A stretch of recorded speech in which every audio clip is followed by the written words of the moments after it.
రాష్ట్రంలో అవినీతి రోజు రోజుకు పెరుగుతూ ఉంది. ముఖ్యంగా రెవెన్యూ డిపార్ట్మెంట్లో వేల కోట్ల రూపాయల స్కామ్లు జరుగుతూ ఉన్నాయి. కాంగ్రెస్ ప్రభుత్వం ఎక్కడ భూములు ఎట్లా కొల్లగొట్టాలి, ఏ రకంగా ప్రభుత్వ భూములను చెరబట్టాలి అనేదే ఈ పాలనలో జరుగుతూ ఉంది. రైతుల ధాన్యం ఎట్లా కొనాలి, ప్రజలకు ఇచ్చిన హామీలు ఎట్లా అమలు చేయాలి అనే దానికంటే కూడా ఎక్కడ ప్రభుత్వ భూములు కొల్లగొట్టాలి, ఎక్కడ కమిషన్లు కొట్టాలి అనే ధ్యాసే ఈ ప్రభుత్వానికి ఎక్కువగా ఉంది. ఈరోజు ఒక 1000 కోట్ల రూపాయల స్కామ్ను రెడ్ హ్యాండెడ్గా ఓపెన్ స్కామ్ విత్ డాక్యుమెంట్స్ బయటపెట్టబోతా ఉన్నాం. సరే, ఒక ప్రధాన ప్రతిపక్షంగా మేము ఇటు ప్రజా సమస్యల మీద పోరాడుతూ వస్తున్నాం, రైతాంగ సమస్యల మీద పోరాడుతున్నాం, 6 గ్యారంటీల అమలు గురించి పోరాడుతూ ఉన్నాం, ప్రజా సమస్యల మీద ఇటు పెరిగిన పెట్రోల్ డీజిల్ ధరల మీద, గ్యాస్ ధరల మీద పోరాటం చేస్తూ ఉన్నాం, హ్యామ్ రోడ్ల టెండర్ల స్కామ్ బయటపెట్టినాం, మైనింగ్ స్కామ్ బయటపెట్టినాం. మేము చేయాల్సిన ప్రయత్నం మేము చేస్తూ పోతున్నాం. ఇవాళ అందులో భాగంగా ఒక ఇంపార్టెంట్ స్కాము విత్ డాక్యుమెంట్స్ బయట పెడతా ఉన్నాం. ఇలా రాష్ట్ర ప్రభుత్వ పెద్దలు ఉన్నారు. రాష్ట్రంలో ఈరోజు క్యాబినెట్ మంత్రిగా పనిచేస్తున్న మంత్రి గారి పేరు మీద కూడా భూములు ఉన్నాయి. దీని వెనుక ముఖ్యమంత్రికి అత్యంత సన్నిహితుడిగా పేరు పొందిన వ్యక్తి, రాష్ట్ర ప్రభుత్వంలో ఒక కార్పొరేషన్గా పనిచేస్తున్న వ్యక్తి ఈ స్కామ్ వెనుక ఉన్నారు. ముఖ్యమంత్రికి కళ్ళు చెవులు అంతా ఆయనే అని, ముఖ్యమంత్రికి అత్యంత సన్నిహితుడిగా రాష్ట్ర ప్రభుత్వ వర్గాల్లో చెప్తున్నటువంటి వ్యక్తి కూడా ఈ స్కామ్ వెనుక ఉన్నట్టుగా మాకు తెలుస్తూ ఉంది.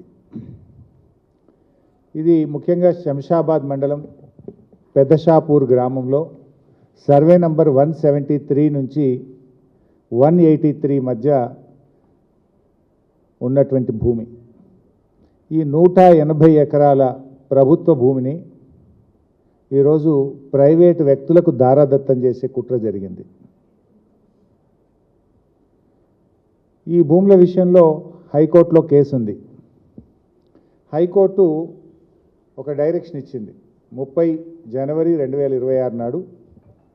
దీని మీద ఒక నిర్ణయం తీసుకోండి అన్నది. పలానా వ్యక్తులకు ఇవ్వమని ఎప్పుడు కూడా హైకోర్టు చెప్పదు.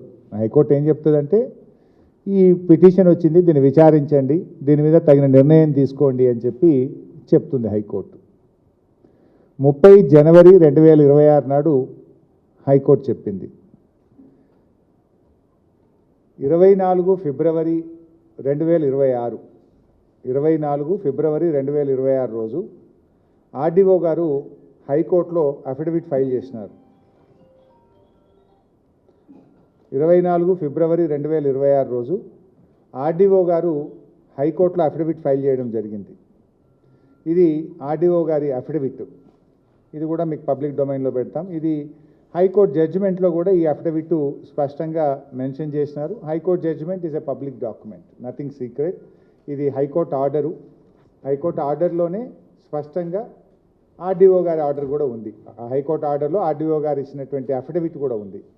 ఆర్డీఓ గారు ఆర్డర్ ఇస్తూ ఈ ల్యాండు ప్రభుత్వ భూమి అని స్పష్టంగా తేలుస్తూ ఆర్డీఓ గారు ఏం చెప్పినారు, హియర్ బై ప్రభుత్వ భూమి అని మొత్తం జడ్జిమెంట్ 6 పేజీలు చెప్తూ, the tahsildar Shamshabad mandal is hereby directed to protect the subject government lands from encroachment and initiate steps to include the scheduled suit properties in prohibitory list 22A. RDO గారు ఇది ప్రభుత్వ భూమి అని తేలుస్తూ హైకోర్టులో అఫిడవిట్ వేశారు. వేస్తూ తహసీల్దార్ శంషాబాద్కి ఏం చెప్పినారు, ఈ ప్రభుత్వ భూమిని కాపాడు, ఎంక్రోచర్స్ నుంచి ఈ భూమిని కాపాడే బాధ్యత తీసుకో అని చెప్పి డైరెక్షన్ ఇచ్చినారు. నంబర్ 1. నంబర్ 2, ఈ భూములను ప్రాహిబిటెడ్ లిస్ట్లో పెట్టండి, నిషేధిత భూముల జాబితాలో 22Aలో పెట్టండి అని చెప్పి తన ఆర్డర్లో ఎంఆర్ఓ గారికి కూడా ఆర్డీఓ గారు డైరెక్షన్ ఇచ్చినారు. అయితే ఆర్డీఓ గారు ఏ రోజు ఇచ్చినారు? 24 ఫిబ్రవరి 2026. ఇది ప్రభుత్వ భూమి, ఈ భూమిని కాపాడండి, నిషేధిత జాబితాలో పెట్టండి అని ఎంఆర్ఓకు డైరెక్షన్ ఇచ్చినారు. తను ఆర్డీఓగా, ల్యాండ్ ట్రిబ్యునల్ చైర్మన్గా తన ఆర్డర్ను హైకోర్టులో కూడా వారు దాఖలు చేయడం జరిగింది. ఇక ఇక్కడే ట్విస్ట్ ఉంది. ఇది ప్రభుత్వ భూమని 24 తారీఖు ఫిబ్రవరి నాడు ఆర్డీఓ గారు తేల్చారు. కరెక్ట్ 4 రోజుల తర్వాత 28 ఫిబ్రవరి 2026 ఎంఆర్ఓ గారు ఈ భూమి ప్రైవేట్ వ్యక్తులకు చెందుతుందని ఆర్డర్ పాస్ చేసింది. ఇది ఎంఆర్ఓ ఆర్డర్. ఇది ఎంఆర్ఓకి అసలు అధికారమే ఉండదు.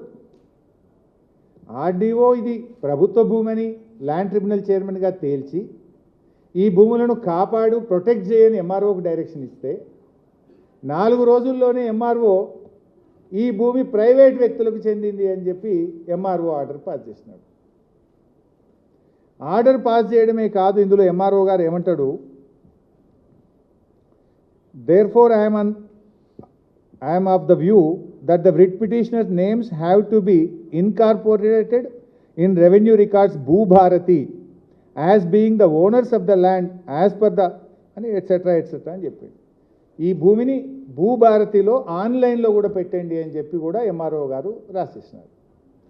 24 ఫిబ్రవరి ఏమో ఆర్డీఓ ఇది ప్రభుత్వ భూమి, ఈ భూమిని కాపాడండి అని ఎంఆర్ఓకి ఆర్డర్ ఇచ్చిండు. ఆ ఆర్డర్ను హైకోర్టుకు కూడా ఇచ్చిండు. అదే హైకోర్టుకు మళ్ళీ ఈయన కూడా పంపిండు దీన్ని. 24 నాడు ఆర్డీఓ హైకోర్టులో ఇది గవర్నమెంట్ భూమి అని వేసిండు. 28వ తారీఖు నాడు ఎంఆర్ఓ ఇది ప్రైవేట్ వ్యక్తుల భూమి అని ఈయన కూడా హైకోర్టులో వేసిండు. ఇక్కడ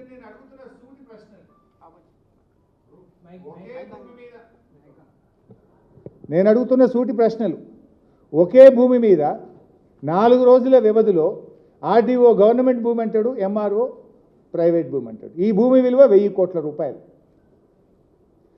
రెండవ ప్రశ్న, మరి ఆర్డీఓ గారు ఇది ప్రభుత్వ భూమని హైకోర్టులో వేస్తే ఆర్డీఓ డైరెక్ట్ అయితే పోడు కదా. అక్కడ ఎవరు ఉంటారు? జీపీ రెవెన్యూ ఉంటాడు, గవర్నమెంట్ ప్లీడర్ ఉంటాడు. ఏ కాగితమైనా జీపీ రెవెన్యూకి ఇస్తే జీపీ రెవెన్యూ కోర్టులో ఫైల్ చేస్తారు. మరి 4 రోజుల్లో మళ్ళీ ఎంఆర్ఓ ఇది ప్రైవేట్ భూమి అంటే అదే జీపీ రెవెన్యూ దీన్ని కూడా హైకోర్టుకి ఎట్లా ఫైల్ చేస్తాడు? ఒకే కేసులో ప్రభుత్వం 2 భిన్న వాదనలు 4 రోజుల వ్యవధిలో ఇవ్వచ్చునా? ఒకవేళ ఇవ్వడమే తప్పు, ఇచ్చిన దాన్ని జీపీ రెవెన్యూ గారు జడ్జి గారి ముందు 4 రోజుల వ్యవధిలో ఇది ఇవ్వచ్చునా? నంబర్ 2.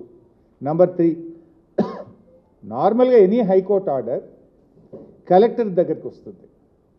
ఏ ఆర్డర్ ఎంఆర్ఓ గారు రాసినా ఆర్డీఓ గారు రాసినా that will go with collectors approval. Without collector approval పోదు. కలెక్టర్ అప్రూవల్ లేకుండానే ఆర్డీఓ ఫైల్ చేసిందా? కలెక్టర్ అప్రూవల్ లేకుండానే ఎంఆర్ఓ అదే కేసులో ఈయన ఎట్లా ఫైల్ చేస్తాడు? ఒకే కేసులో ఒకే హైకోర్టులో ఒకే జడ్జి గారి దగ్గర 4 రోజుల వ్యవధిలో ఒక ఆయన గవర్నమెంట్ ల్యాండ్ అంటాడు, ఇంకొక ఆయన ప్రైవేట్ ల్యాండ్ అంటాడు. ఇందులో ఇది ఆర్డీఓ ఆర్డర్, ఇది MRO order, just with in 4 days. ఇక్కడ నేను అడుగుతున్న కలెక్టర్కు, మరి నువ్వు ఆర్డీఓ ఫైల్ చేసేటప్పుడు కలెక్టర్ చూపిస్తాడు కదా. మరి గవర్నమెంట్ ల్యాండ్ అన్న తర్వాత మళ్ళీ ఎంఆర్ఓ ఎట్లా ఫైల్ చేసిండు?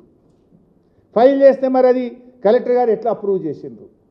కలెక్టర్ అప్రూవ్ చేయడం ఒక తప్పు అయితే జీపీ రెవెన్యూ ప్రభుత్వ ప్లీడర్ దీన్ని ఏ రకంగా హైకోర్టులో ఫైల్ చేస్తారు?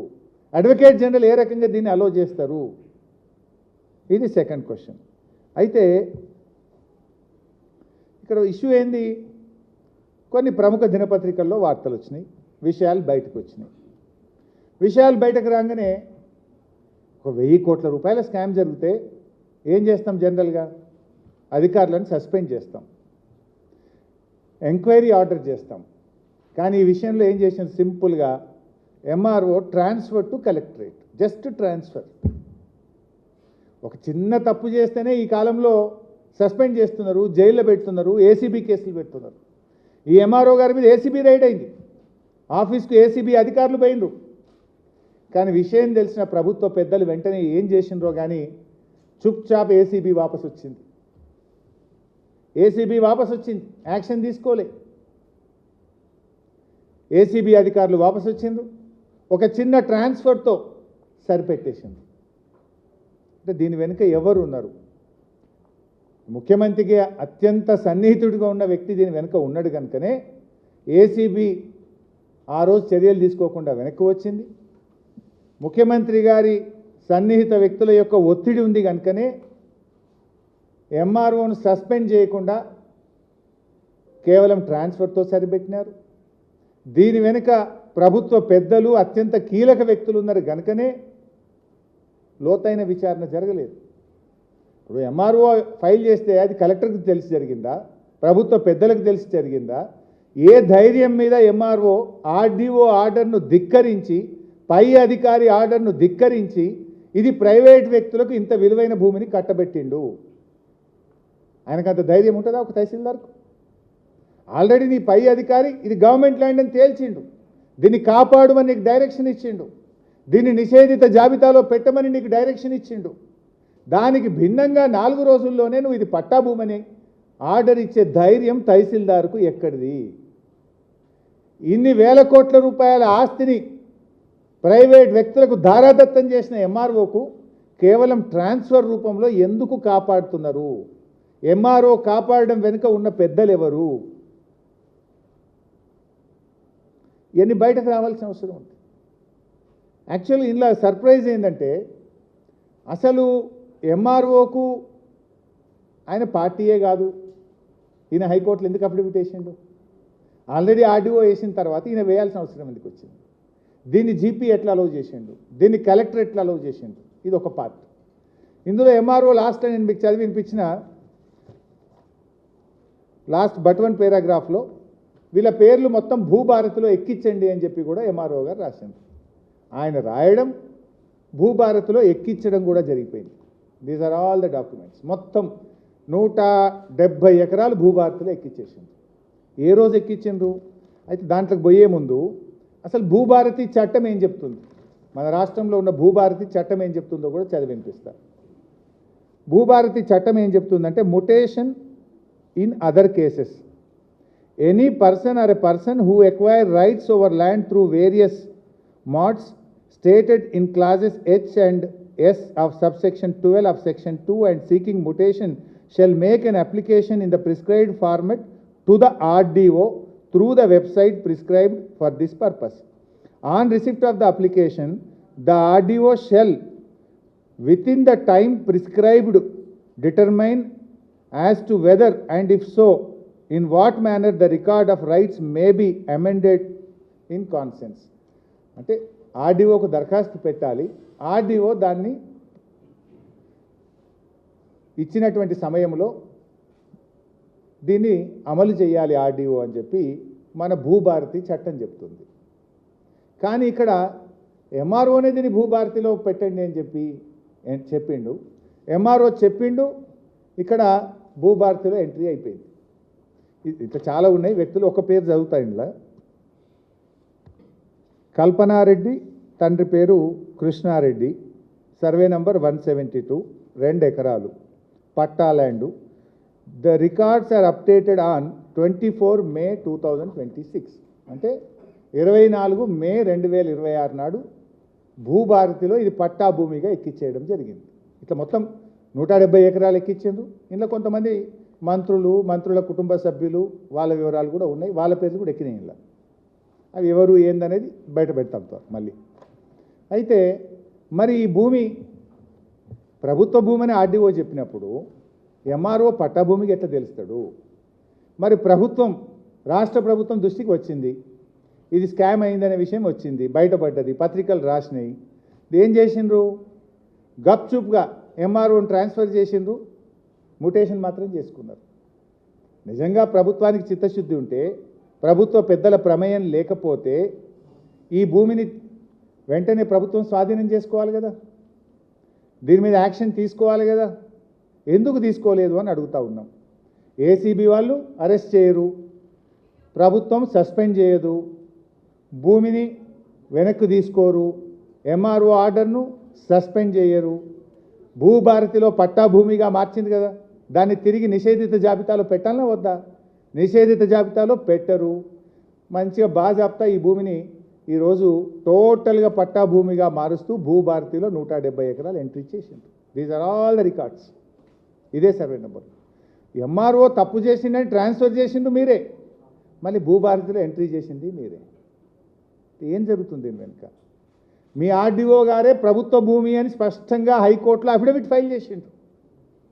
మీ ఆర్డీఓ గారే ఈ భూములను నిషేధిత జాబితాలో పెట్టాలని చెప్పింది. మరి ఈరోజు మరి ఏ రకంగా ఎంఆర్ఓకు ఆ అధికారమే లేదు. మరి ఎంఆర్ఓ ఆర్డర్ మీద నార్మల్గా భూభారతిలో ఎంట్రీలు జరగాలంటే that will happen with collector permission, that will happen with CCLA permission. అంటే దీని వెనుక కలెక్టర్ ఉన్నాడా, CCLA ఉన్నాడా? కలెక్టర్ CCLA ఉన్నారంటే దీని వెనుక మరి ఇంకా ఉన్న ప్రభుత్వ పెద్దలు ఎవరు ఈరోజు తేలాల్సినటువంటి అవసరం. ఇంత 1000 కోట్ల రూపాయల విలువైన భూమిని ఆర్డీఓ ప్రభుత్వ భూమి అని చెప్తుంటే ఎట్లా ఒక చిన్న ఎంప్లాయీ ఎంఆర్ఓ దీన్ని ప్రైవేట్ భూమి తెలుస్తాడు? ఎట్లా ఇది రాత్రికి రాత్రే భూభారతిలో ప్రైవేట్ భూమిగా ఎట్లా మారుతుంది అనేటువంటిది ఈరోజు మేము అడుగుతా ఉన్నాం. మేము అందుకే సూటిగా ప్రభుత్వాన్ని కోరుతున్నాం, ఒకవేళ ఈ గవర్నమెంట్కు ఈ స్కామ్తో సంబంధం లేకపోతే, ప్రభుత్వ పెద్దలకు ప్రమేయం లేకపోతే వెంటనే ఎంఆర్ఓ ఆర్డర్ను సస్పెండ్ చేయండి. ఆ తప్పుడు ఆర్డర్ ఇచ్చిన ఎంఆర్ఓను సర్వీస్ నుంచి డిస్మిస్ చేయండి. హైకోర్టు ఆర్డర్ మీద అప్పీల్కి వెళ్ళండి. భూభారతిలో పట్టాభూమిగా దీన్ని మార్చినారు కనుక దాన్ని తిరిగి వెంటనే నిషేధిత జాబితాలో పెట్టండి. మీరు మాటికి చీటికి ప్రతిపక్షాల మీద మేము ఏదైనా మాట్లాడంగానే CID ఎంక్వైరీ, విజిలెన్స్ ఎంక్వైరీ, కమిషన్లు, సరే వేసుకోండి, మేమేమి దానికి భయపడేది లేదు. కానీ దీని మీద ఎందుకు ఒక సిట్ అయ్యావు? దీని వెనుక ఉన్న ప్రభుత్వ పెద్దలు ఎవరు? ఎందుకు ఇంత పెద్ద ధైర్యం ఆ తహసీల్దార్ చేసి ఇన్ని వందల వేల కోట్ల భూమిని ఏ రకంగా ఆర్డీఓ ఆర్డర్లను ధిక్కరించి పట్టాభూమిగా మార్చిండో వెలికి తీయాలంటే ఒక సిట్ అయ్యి దీని మీద CID ఎంక్వైరీ అయ్యి ఈ విషయాలన్నీ బయటకు తీసి భూమిని కాపాడండి. ఏ ధైర్యం మీద చేసిండు? దీని మీద ఓన్లీ ఎంఆర్ఓ ట్రాన్స్ఫర్తో సరిపెట్టినారే. దీని వెనుక కలెక్టర్ గారు ఉన్నారా, CCLA ఉన్నారా? ఉన్నతాధికారుల ప్రమేయం లేకుండా, ఉన్నతాధికారుల డైరెక్షన్ లేకుండా ఎంఆర్ఓ ఈ రకంగా ఇంత విలువైనటువంటి శంషాబాదులో ఇంత విలువైన భూమిని 170 ఎకరాల భూమిని ప్రైవేట్ వ్యక్తులకు ధారాదత్తం చేసే ధైర్యం ఒక తహసీల్దార్కు ఉంటుందా అని మేము అడుగుతా ఉన్నాం. మీది నిజమైన ప్రజాపాలన అయితే, మీ మాటల్లో నిజాయితీ ఉంటే, మీకు దీంట్లో భాగస్వామ్యం లేకపోతే, మీరు తప్పు చేయకపోతే, దీని వెనుక ప్రభుత్వ పెద్దల ప్రమేయం లేకపోతే వెంటనే ఈ భూములను నిషేధిత జాబితాలో పెట్టండి. తహసీల్దార్ ఆర్డర్ను సస్పెండ్ చేయండి, తహసీల్దార్ను డిస్మిస్ చేయండి, లోతైన విచారణ జరిపి దీని వెనుక ఉన్న పెద్దలను బొక్కలను నెట్టండి అని చెప్పి డిమాండ్ చేస్తున్నాం. Thank you.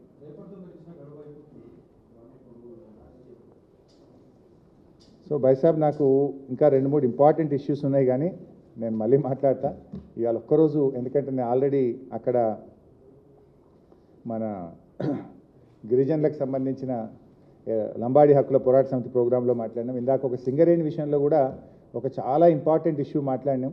బట్ మీరు చాలామంది లేరు కనుక దాన్ని కొంత క్లుప్తంగా సింగరేణికి సంబంధించి కూడా నేను చెప్పిన విషయాన్ని ఇక్కడ కూడా కొంత చెప్పే ప్రయత్నం చేస్తా చాలా డీటెయిల్గా. ఒక ఇంపార్టెంట్ ఇష్యూ ఏంటంటే, రాష్ట్రంలో సింగరేణిలో కూడా ఒక పెద్ద స్కామ్ జరుగుతూ ఉంది. చాలా విషయాలు చెప్పాను, కానీ నేను ఒక చిన్న విషయం మాత్రమే ఇక్కడ చెప్పి ముగించే ప్రయత్నం చేస్తా. అయితే ఈరోజు సింగరేణిలో 40 లక్షల మెట్రిక్ టన్నుల బొగ్గు నిల్వ ఉంది అని చెప్పి ఈరోజు సింగరేణి తన వెబ్సైట్లో చెప్పింది. సింగరేణి తన లెక్కల్లో చూపించింది. పోయిన సంవత్సరం రాష్ట్ర ప్రభుత్వానికి ఎంత ఆదాయం వచ్చింది అన్నప్పుడు 40 లక్షల కోట్ల రూపాయల ఆదాయం వచ్చిందని, 40 లక్షల మెట్రిక్ టన్నుల బొగ్గు నిల్వ ఉందని, ఆ బొగ్గు మీద, ఆ నిల్వ మీద వీళ్ళు ఇన్కమ్ ట్యాక్స్ కట్టిండ్రు. అంటే బొగ్గు ఉత్పత్తి అయింది, ఇంకా మేము అమ్మలేదు, మా దగ్గర స్టాక్ ఉంది అని కనుక ఆ బొగ్గు మీద మేము 4,200 రూపాయలు ఒక మెట్రిక్ టన్ అమ్మితే మాకు ఇంత ఆదాయం వస్తుందని చెప్పి దాన్ని లెక్కబెట్టి ఆ బొగ్గు మీద ఇన్కమ్ ట్యాక్స్ కట్టిండ్రు. ఆ బొగ్గు మీద కేంద్ర రాష్ట్ర ప్రభుత్వాలకు డివిడెండ్ కట్టిండ్రు. ఆ బొగ్గు మీద కోల్ సెస్ కట్టిండ్రు. ఆ బొగ్గు నిల్వల మీద మాకు ఇంత ప్రాఫిట్ వచ్చిందని చెప్పి దాంట్లో CSR నిధులు కూడా ఖర్చు పెట్టారు. మరి మేమేమంటున్నామంటే ఆ బొగ్గు లేదు, అసలు ఏమైంది ఆ బొగ్గు? ఏం చెప్తుంది సింగరేణి అంటే, మందమర్రి డివిజన్లో 7,20,000 మెట్రిక్ టన్నుల బొగ్గు నిల్వ ఉందని, శ్రీరాంపూర్ డివిజన్లో 8,00,000 మెట్రిక్ టన్నుల బొగ్గు నిల్వ ఉందని, RG1 రామగుండం 1 డివిజన్లో 6,00,000 మెట్రిక్ టన్నుల బొగ్గు ఉందని, RG3లో 4,00,000 మెట్రిక్ టన్నుల బొగ్గు నిల్వ ఉందని, భూపాలపల్లిలో 5,40,000 మెట్రిక్ టన్నుల బొగ్గు నిల్వ ఉందని, అదేవిధంగా SPLలో 2,00,000, YLDలో 2,50,000 మెట్రిక్ టన్నుల బొగ్గు నిల్వ ఉందని సింగరేణి తన ఆన్లైన్ వెబ్సైట్లోనే ఉంది. నథింగ్ సీక్రెట్, ఓపెన్ పబ్లిక్ డొమైన్లోనే ఉంటుంది. బొగ్గు అనేది ఏం బంగారం కాదు, ఇంట్లో దాచుకునేది కాదు. 40,00,000 మెట్రిక్ టన్నుల బొగ్గు అంటే ఎంత పెద్ద కుప్పలు కనబడాలి. ఈరోజు మా TGBKS కార్మికులకు కూడా చెప్పినాం, మీరు వెళ్ళి చూడండి ఇక్కడ బొగ్గు నిల్వ ఉందా లేదా, ఏమైంది. ఇప్పుడు సింగరేణి 4,000, 4,200కు ఒక టన్ను అమ్ముతుంది బొగ్గు. 40,00,000 మెట్రిక్ టన్నుల బొగ్గు అంటే దాదాపు 1,600 కోట్ల రూపాయల విలువ కలిగిన బొగ్గు.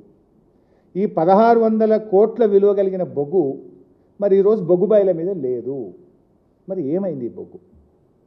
ఈ బొగ్గు ఉత్పత్తి అయిందని గత సంవత్సర రికార్డులో, పోయిన సంవత్సరం ఫైనాన్షియల్ ఇయర్లో సింగరేణి ఉత్పత్తి, సింగరేణి ప్రాఫిట్స్లో దీన్ని డిక్లేర్ చేసింది.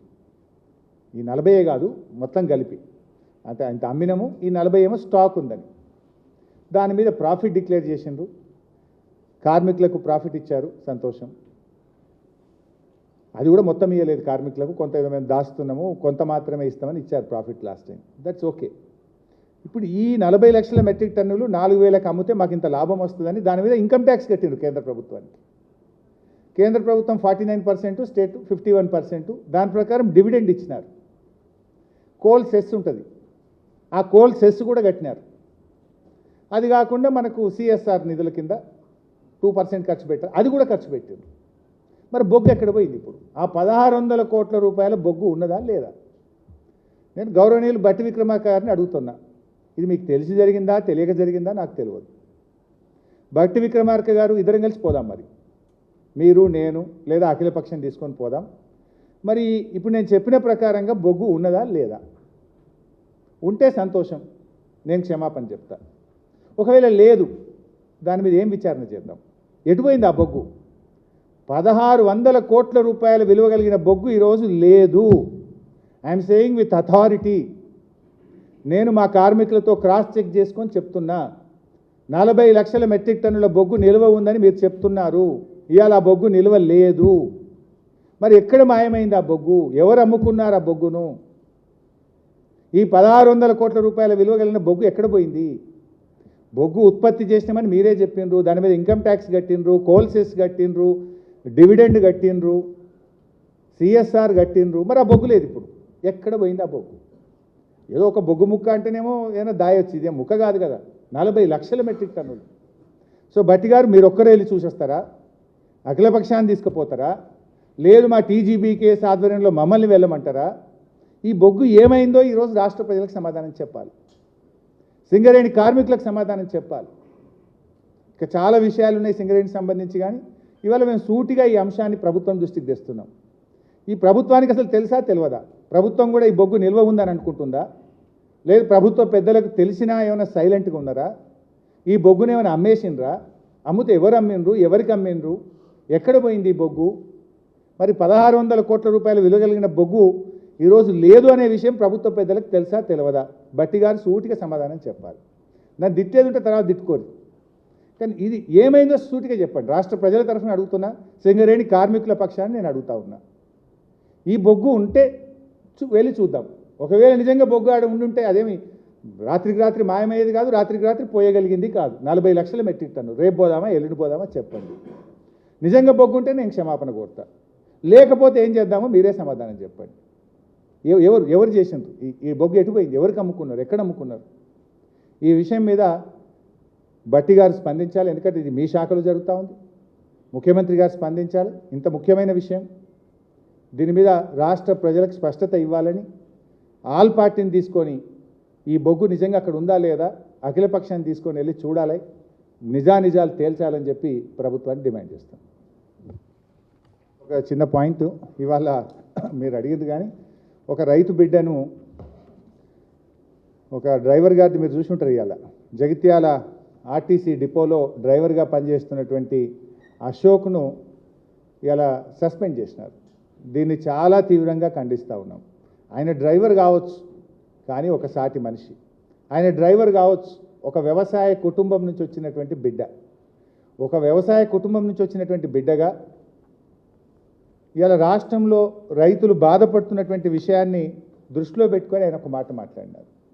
కాంగ్రెస్ నాయకులు పెట్రోల్ డీజిల్ మీద ధర్నా చేస్తున్నారు. అక్కడ పెట్రోల్ డీజిల్ మీద ధర్నా చేస్తూ ఉంటే అటువైపుగా బస్సు నడుపుతూ వెళ్ళినటువంటి డ్రైవర్ అశోక్ గారు ఆయన ప్రజా సమస్యల మీద స్పందించిండు. ఈ ధర్నా బాగానే చేస్తున్నారు, కానీ వడ్లు కొనుండ్రి, మక్కలు కొనుండ్రి, రైతులు ఆగమవుతున్నారు అని చెప్పి ఒక సాటి మనిషిగా స్పందించిండు. ఒక రైతు కుటుంబం నుంచి వచ్చిన బిడ్డగా, రైతు కష్టాలు తెలిసిన వ్యక్తిగా వడ్లు కొనుండ్రి, మక్కలు కొనుండ్రి అని చెప్పుడు తప్ప, అంటే ప్రజలకు ప్రజాస్వామ్యంలో డాక్టర్ బాబాసాహెబ్ అంబేద్కర్ మనందరికీ మాట్లాడే స్వేచ్ఛనిచ్చారు. తమ అభిప్రాయాన్ని వ్యక్తం చేయగలిగే, వ్యక్తీకరణ చేసేటువంటి హక్కును భారత రాజ్యాంగం మనకు కల్పించింది. ఒక డ్రైవర్గా ఆయన స్పందిస్తే రేవంత్ రెడ్డి గారి ప్రభుత్వం ఒక నియంతృత్వ వైఖరితో ఆ డ్రైవర్ను సస్పెండ్ చేసినారు. ఆ సస్పెండ్ను వెంటనే ఉపసంహరించుకోవాలని మేము ప్రభుత్వాన్ని డిమాండ్ చేస్తూ ఉన్నాం. మీరే చెప్పిండ్రు, మేము 6 గ్యారంటీలే కాదు, ప్రశ్నించే గ్యారంటీ 7వ గ్యారంటీగా మేము అమలు చేస్తాము, ప్రజాస్వామ్యానికి ప్రశ్నించే హక్కును కల్పిస్తామని చెప్పి మీ 6 గ్యారంటీలతో పాటు 7వ గ్యారంటీని మీరే ఇచ్చారు. ఆ డ్రైవర్ అశోక్ మీరిచ్చిన 7వ గ్యారంటీ అడిగిండు తప్ప వేరే ఏమీ అడగలేదు. సో వెంటనే ఆ డ్రైవర్ గారి మీద, అశోక్ గారి మీద పెట్టిన సస్పెన్షన్ను ఎత్తివేయాలని చెప్పి మేము కోరుతా ఉన్నాం. ఆయన ఏ రాజకీయ పార్టీకి సంబంధించిన వ్యక్తి కాదు. ఆయన బీఆర్ఎస్ కాదు, బీజేపీ కాదు, కాంగ్రెస్ కాదు.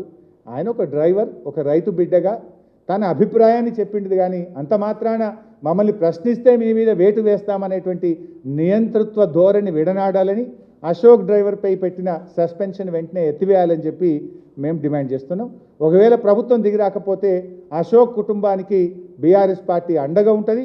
న్యాయ పోరాటానికైనా, ప్రత్యక్ష పోరాటానికైనా బీఆర్ఎస్ ఆయనకు న్యాయం జరిగేదాకా ఆయన వెంట ఉండి పోరాటం చేస్తుంది.